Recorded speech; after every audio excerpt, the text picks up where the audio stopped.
Are you grinding for money, cars, and success, but still feel empty inside? You're not alone. The world says more stuff equals more security, but Jesus drops a bombshell in Matthew 6 that changes everything. Jesus says, "Do not store up for yourselves treasures on earth, where moths and rust destroy, but store up for yourselves treasures in heaven." He warns us, chasing earthly wealth is like building on sinking sand. The prophet Haggai nailed it. People worked hard, earned wages, but put them in a purse with holes.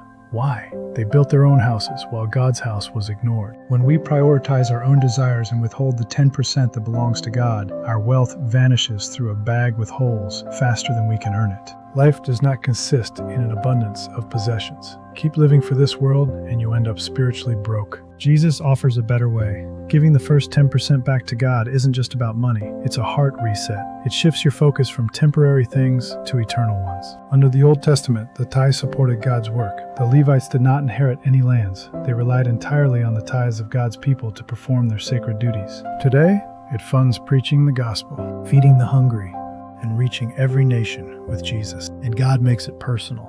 In Malachi 3:10 he says, "Bring the whole tithe into the storehouse. Test me in this, declares the Lord, and see if I will not throw open the floodgates of heaven and pour out so much blessing that you will not have room enough for it." That's not a suggestion, that's a divine challenge. Abraham gave the first recorded tithe in Genesis 14, and God blessed him massively. Jacob vowed a tenth and saw God turn deceit into abundance. R.G. Letourneau gave 90% of his income and said, "I shovel out the money and God shovels it back, but God has a bigger shovel."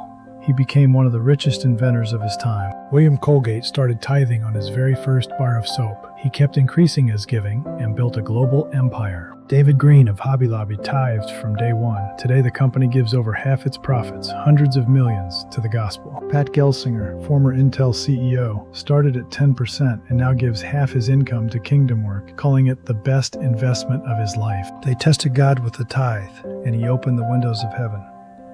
Every one of them proved the same spiritual law.